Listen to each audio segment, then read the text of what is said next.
Coming up on Broncos Country Connected, Russell Wilson shares his thoughts on the competition in the AFC West and how he plans to give back to our Colorado community. Then get to know some of the newest members of the Denver defense as Randy Gregory and D.J. join Steve Atwater and me in studio. And finally, the Denver 7 crew touches on some of the other moves made to bolster this Broncos roster over the last week. Broncos Country Connected is next.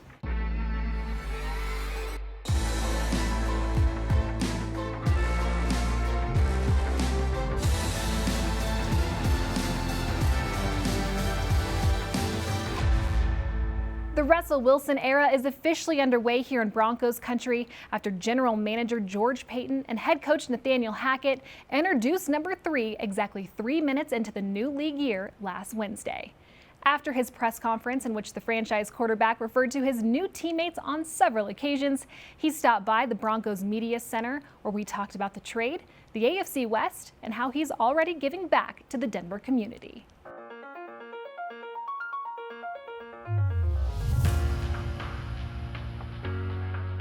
Russ, words cannot accurately describe the reaction here in Broncos country when they heard that you would be the next franchise quarterback for the Denver Broncos. What was your reaction like and your family's reaction when all parties agreed to the terms? Well, it was wild. It was a wild, journey. Obviously, I was traveling. Actually, me and Sierra in St. Bart's and got the call that, hey, something was going to change here, potentially, and I had to come out here to meet the GM, George and Coach Hackett and see how things were going to go and see if it made sense for me. And when I got here, I fell in love with it, because of George's energy, Coach Hackett's, brilliance, it seemed like, and just the philosophy of how they wanted to do things, and ultimately the reality that winning is everything. And so I think the biggest thing is I'm excited about the guys, though, the players, the team. We got a great defense. Led by Jay Sims on the back end over there, and then the guys up front and Chubb and some other great players. Obviously, P2 is really an amazing player, and so there's so many great players. But then on the offensive side, to be able to throw to guys like Courtland Sutton, to be able to throw to Tim Patrick, to be able to throw to Jerry Jeudy, those guys know how to get open, and to have the big guys up front, and they know what they're doing. And I'm just excited about the journey, and we're going to do this thing together. I'm excited about playing in a power field and making it a special place, making it home. Well, now in the AFC West, you're going to go up against Patrick Mahomes, Justin Herbert, and Derek Carr twice a year. What excites you most about that level of competition? How would you even grade it? And what makes you think that this team can finish atop that division this season? Well, it sounds like must-watch TV. Yeah, it does. But I'm excited about it because, I want to play against the toughest opponents possible, so it gets us ready for the last game of the year, and hopefully that's the Super Bowl. And so, if we can win those games and go battle, and the Broncos have always been close. They just need to push through a little bit, and hopefully we can find those margins of error and make them moments, great, amazing moments. And so I'm really looking forward to it. I'm looking forward to being in this locker room with these guys. It's my first real day here. And so it's just an honor. It's an honor to play ball, and we're going to do everything we can to win and prepare at the highest level. Well, Coach Hackett is clearly thrilled to be working alongside of you. What is it about his philosophy that really gels with your approach to the game? Well, I think first of all, he coaches the whys of the game. Right. Knowing why are we doing this? Well, and always having a reason, and I love that. That's how I learned the game. Since I was young, and knowing the whys and knowing the history of the game. Obviously, his dad being, Paul Hackett, going all the way back to the Bill Walsh and Coach Hackett days and Joe Montana, and to be able to go back to the West Coast offense and understanding, why do we call this, and our marriage of that's really important. I think it's important for the rest of the guys to really learn that history as well. And so I'm excited about that part of it, but also being new age and being creative and having a lot of fun while doing it, scoring a lot of touchdowns and winning a lot of football games. So I think that how he teaches, it seems like he's super in tune with his players and super in tune with how he wants to go about it. Well, you're 33 years old. You have a lot of football left to play. Rumor has it that you want to play at least until you're 45. So is there a significance to that benchmark, and what do you think it's going to take for you to get there? Well, it's something I set out from the moment I started. For me, I really wanted to play 20 plus years. One of my favorite athletes of all time was Derek Jeter. And Derek, DJ, he played, 20 years, and played the game at the highest level. So for me, to be able to watch guys, like Tom, and to be able to watch guys like Peyton Manning and some other greats, for me, that's my plan. And how do you do that? You do it by making winning your lifestyle. Right. Winning's got to be your lifestyle. It's got to be everything to you. And how you do it, in the off season, how you do it in the regular season, obviously playoffs and everything else, but also how's your mentality. And your mentality's got to be right. And to do this game, it's tough. It's the hardest position in the world. And so I'm looking forward to it, and I'm looking forward to doing it with the rest of the guys. Okay, obviously you were a 2020 Walter Payton Man of the Year. From your Tuesday visits to the Children's Hospital to the Why Not You Foundation, it is so clear that giving back to the community is so important to you and Sierra. So how do you hope to make an impact on your new community here in Denver? Yeah, the moment I got into Seattle, and I got drafted April 27, 2012. Yep. And May 10th, I was able to land in Seattle and go to the hospital, that day or the next day. And, so for me, for me and Sierra to be able to come here, as soon as we landed like 1 o'clock in the morning the other night. And when we got up at like 8 and did work out, and then we went to the Children's Hospital here. And so we're so excited, we're so excited. We were able to have an amazing, it was kind of like a studio like this. We had some amazing kids up there with us. We got to read in our book. We have a children's book that ended up being a bestseller, New York Times bestseller. So that was really cool, called Why Not You. And so we were able to read that to the kids, which has been an amazing journey for us because, I think that when you see kids, and especially when you have, 3 of your own, you never know. Right. You never know if it could be your child. So I think it's important for us to always invest into the community. There's so many other things we want to do. Obviously, I'm the chairman of NFL Flag. Yep. So that's really important to, to really help expand NFL Flag here in this community and around the surrounding areas as well. I think to be able to, impact the youth through education, our foundation, Why Not You Foundation, that's really important. So we're excited to have some major events with some amazing people and to build amazing resources for the youth. And so that Why Not You, that YOU stands for youth. And so we're excited about it. We're excited about the youth, and I'm excited for our kids to grow up here. We got 3 beautiful kids, future seen on Win. They love sports. They love watching Dad play football. They love watching Mama sing, and they love entertaining themselves. So I think we're gonna have a good time. You are such an inspiration to kids everywhere. What is your greatest piece of advice that you can give young kids who want to follow in your footsteps? Do everything you can to get outside. I think so many times, especially nowadays with technology, which technology is great, it's so useful and, and everything else, but I think the problem is that we're not getting outside enough. Right. And obviously out here in Denver and Colorado, it's so important to get outside and enjoy conversing with, and having a good time with your friends and your teammates and boys and girls and just having a lot of fun while doing it. So I think that's really key. And then challenge yourself. Sit in the front of the classroom, don't sit in the back. Whether if you're an athlete, whether if you want to be a doctor, a dentist, no matter what you want to do, if you want to be a lawyer, if you want to interview people like yourself, no matter what it is you want to do in life, don't sit in the back anymore. I think it's time for us to step up and sit in the front. And I think it's so important that we teach our kids that, and I think that our kids know that. And so that way they have somebody to follow, and hopefully I can be a small example of that. Russell Wilson isn't the only game changer added to the Broncos roster this offseason. Coming up after the break, get to know a couple of the newest members of the Denver defense. Don't go anywhere. April 23rd, 1989. Steve Atwater got a call from the Broncos on day 1 of the NFL Draft. By the end of the next decade, Atwater was a 2-time Super Bowl champion, an 8-time Pro Bowler, and a member of the All-Decade team. Next stop, Canton. Join us for an in-depth look back on Atwater's Hall of Fame career, as told by the smiling assassin himself. Steve Atwater, The Road to Canton, April 21st at 8 on Denver 7. Welcome back to Broncos Country Connected, presented by Ford. While Denver's defense was near the top of the league in 2021, their 36 total sacks is a number defensive coordinator Ijero Ivero plans to improve. Affecting the quarterback will be the top priority for Denver's front 7 this season. Enter Randy Gregory, a 5-year defensive end from Dallas who signed a 5-year deal with the Broncos last week. Gregory tells Hall of Famer Steve Atwater what he hopes to bring to the field and into the locker room. Let's start at the beginning. All right, so first off, who is Randy Gregory? What do you want Broncos country to know about you? Not only the football player, but also the man. I'm a family man. I take up after my dad a lot. He's actually, here right now. And, me and my wife, our relationship is a lot like my parents' relationship. And it was big for us to make this move, and not just me as a family. And it was big for my kids, first off, and then my wife. And haven't made the choice, really am. You could have signed with any team, I would imagine. There are several teams who, I won't say any team, you just never know what the needs are, but why the Denver Broncos? Well, for me, it wasn't really the defense. I think I knew what they had on the defense and where I kind of fit in and my role. Obviously, them being a 3-4 defense was really appealing for me. New staff, things like that. Having Chubb over there, D.J. coming in, Draymond Jones. Really liked the guys they had there. And then just looking at offense and knowing that you had Russell Wilson coming in, you had really 3 receivers that can do whatever they want on the field. Good O-line unit that I played against.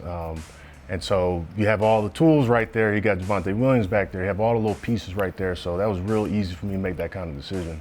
Throughout your career, who have been some players or some people who have impacted your life, and how did they impact your life? I was lucky enough to have some good coaches in my life. I still think about Coach Marinelli. He was my D-line coach with the Cowboys when I came out. I still talk to him to this day, and joke with everyone that he instilled a certain mindset as a defensive end that you have to have as a professional football player. What kind of things did Coach Marinelli, what did he instill in you? So what do you think makes a great defensive end, defensive lineman, Yeah, got to have a relentless motor. That's first off. Always have to run the ball. That's been the biggest thing. I see it on the film. You do that. Yeah, I love it. Got to have pursuit. One guy does it, the rest will follow. And, not only that, but, you talk about as a pass rusher, we stop the run on the way to the pass. And so it's never really about the run fits. It's about, setting the edge, getting after the quarterback, and, you stop that run game on the way. Were there any guys who you enjoy watching, who you tried to pattern your game after? Yeah, I would say Jason Taylor. I was a big fan of Simeon Rice.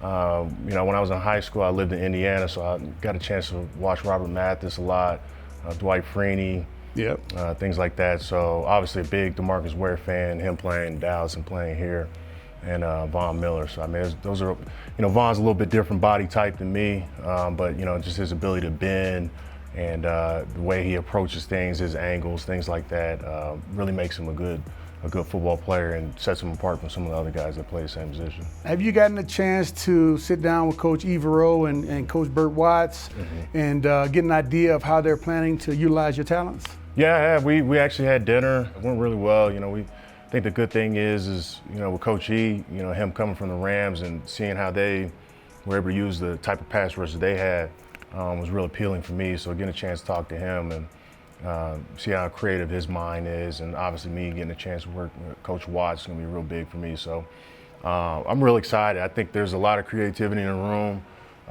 young group, not only with the staff, with the players, and very exciting. Randy Gregory isn't the only new Bronco who likes to bring quarterbacks to the ground. Defensive lineman D.J. Jones has been doing it often over the last 5 seasons in San Francisco, while also being one of the league's best run stoppers. Jones took me through his journey from East Mississippi Community College to now, and what he hopes to add to this Denver defense. D.J., you were drafted in 2017 by the San Francisco 49ers. You spent 5 years playing in front of the faithful, but now Broncos Country is your new home. What are you looking forward to as this next chapter of your career begins? Winning and allowing the fans to enjoy it. Every game, excitement. Well, you had a number of great offers on the table. So what influenced your decision to come here to Denver? The culture, before myself, before Russ, before anybody that was brought in. It's just a great culture here, family environment, and I'm happy to be here. From East Mississippi Community College to now the Denver Broncos, take us through your path to the NFL and some of the greatest lessons that you've learned along the way. This was a great journey that I've been on. Tiring, tedious process, but what I learned the most was patience is everything. What God has for you can't be stopped. So I just kept my head down, kept working, and I'm here right now. What is your fondest memory from those East Mississippi college days? Man, I would say winning 2 national championships, never losing, to be honest, just dominating every time we played. Yeah, you were dominant, that's for sure. You were also dominant last year. You finished 2nd in the league in run stops in 2021 with 39. And according to Next Gen Stats, you had the 3rd highest run stuff rate by any interior defensive lineman since 2016. Wow. That's incredible. I mean, I feel like that describes your game in a nutshell, but maybe for those who haven't seen you play, how would you describe your game? Just physical. I like to take the aggression to my opponent before they can come to me with it. I like to get rid of them as well. And I like to make plays wherever the ball is. Well, you have not been here for long, but you said that you've already had a chance to meet defensive coordinator Ijero. So what are your initial impressions of him and this defense that you're joining? He's ready to go just like I am. Yes. We've got a long season ahead of us, and I think we're both prepared to take on everything that comes with it. Ivero, he said that you're going to line up across from the center and the guards. Which do you prefer? I know it's a political answer, but wherever they want me to go, I will go. If they want me in a 4-eye, I'll go in a 4-eye. They want me over the center, it is what it is, wherever they want D.J. Jones to play. Well, you know what, that is very politically correct, but does one give you an advantage over the other? Most people say the center is the worst of the group on the offensive line, but I believe playing over the center, you have an advantage over everybody. You're over the ball, so I think playing the zero is best.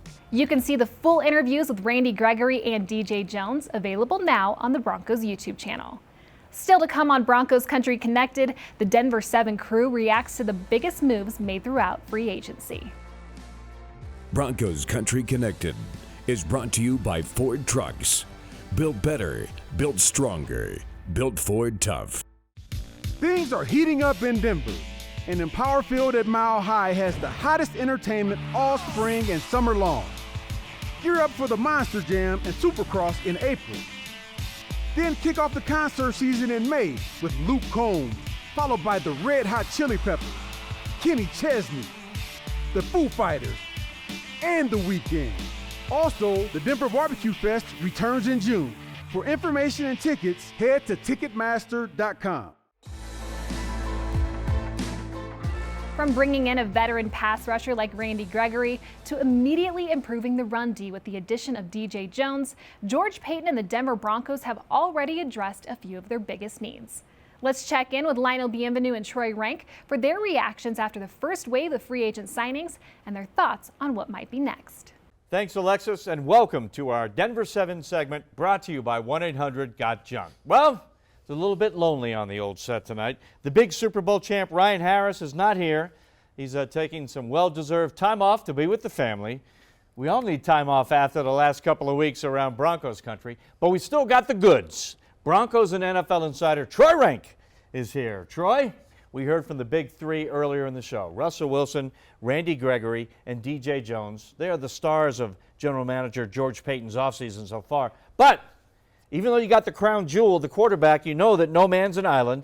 You got to fill the roster in around Russell. How would you grade George Paton's total offseason so far? I mean, I'd give it an A just because of the acquisition of Russell Wilson. That alone would have given it an A-. But as you mentioned, they may have more stars than a planetarium, but you got to fill in around that it's not just enough. And they've done that with J.R. Reed, the safety, with Tom Compton, a guy who competes at guard and tackle. You get a tight end in Eric Tomlinson. It's just those little moves that you don't really think much about in the offseason. And then when you say, man, their special teams are a lot better this year, Lionel, it's because of that second wave of free agency and those moves coupled with Russell Wilson, it's an A offseason. Yeah, the other moves mean a lot. You talk about special teams. That's one thing where guys have to play special teams if they're backups, and that was a sore thumb last year. Well, the problem was you only had offensive guys in large part that could do it, and then it was one year it was just defensive guys. You need guys with position versatility, and they've tried to address that with George Paton. He turns over the back end of that roster to give the special teams coach the best chance. Well, now you have a new special teams coach, a new strategy, a new buy-in. I love the fact it's going to be a fresh start, and you know what's easier to buy in when you're on special teams? Knowing you have Russell Wilson at quarterback, because he can win a game in the final 2 minutes. And I know people roll their eyes at that, but that is the buy-in when you know your little job can make a difference in a win because your quarterback can come back in the fourth quarter. Changes the whole franchise, doesn't it? Unbelievable. All right, GM's work is never done, though, right? Can we look for any more free agent moves coming? Well, they still need to add a cornerback because right now they have Pat Surtain II. They have Darby. Those are going to be on the outside, but they don't really have a solid answer at slot. They'd like to bring Bryce Callahan back. They're monitoring his market. But because of injury, even if you bring Bryce back, you're going to have to bring someone with him. So keep an eye on that. I fully expect them to bring in a slot corner, and they could bring in a right tackle on a one-year deal. That's where you just need to protect yourself there, because I do know they'll give Calvin Anderson a chance to compete for that starting job. Yeah, you mentioned right tackle. As we move from free agency to the draft, we can take day one off. They don't have a first-round pick. Sleep in that day. But in the draft on day 2, do you look for right tackle to be addressed? Yes, and here's why. This is a really good draft on tackles. Sometimes you're like, you don't want to force it and take a guy in the second round at tackle when he's projected to be a fourth-round choice. That kind of reach can really hurt you because he never becomes a starter. But in this draft, Lionel, you could look to 10 to 15 tackles that are going to be taken in the first few rounds. And so one of them is going to be available at 64. All right, Troy, we're living in the wild, wild west, the AFC West. I mean, it's the AFC best, there's no doubt. All 4 teams now have a top 10 quarterback. All 4 teams have a chance to make the playoffs. The Raiders get Devontae Adams. The Chiefs get Juju Schuster-Smith. The Chargers get Khalil Mack. We got Russell Wilson. It's going to be a shootout for the division title this year. Yeah, thank goodness the Broncos' offense is no longer on a dial-up connection. Those 17 points a game are over, and it's about time, right? You're going to have to average 25 points a game if you're going to have a winning record in the AFC West, because last year, Broncos 1-5 in division. The last 3 years, Lionel, 5-13. But Russell Wilson, he changes all that, and he's going to be able to put up points. He's going to be able to win a road game in the AFC West, which has been a huge struggle. But one of these teams, Lionel, is going to be extremely disappointed. They're all projected to go to the playoffs. One of them's not going to the playoffs. So I either pick the Raiders or Chargers are going to be disappointed, because for me, the Broncos are absolutely a playoff team. All right, Troy. Excellent work. Who needs Ryan Harris, right? Just kidding. All right, that's it for our Denver 7 segment. Ryan will be back next week. But right now, Alexis, let's go back to you. Thanks, guys. Well, that's all the time we have for Broncos Country Connected. But from all of us here with the Denver Broncos and Denver 7, thanks for watching.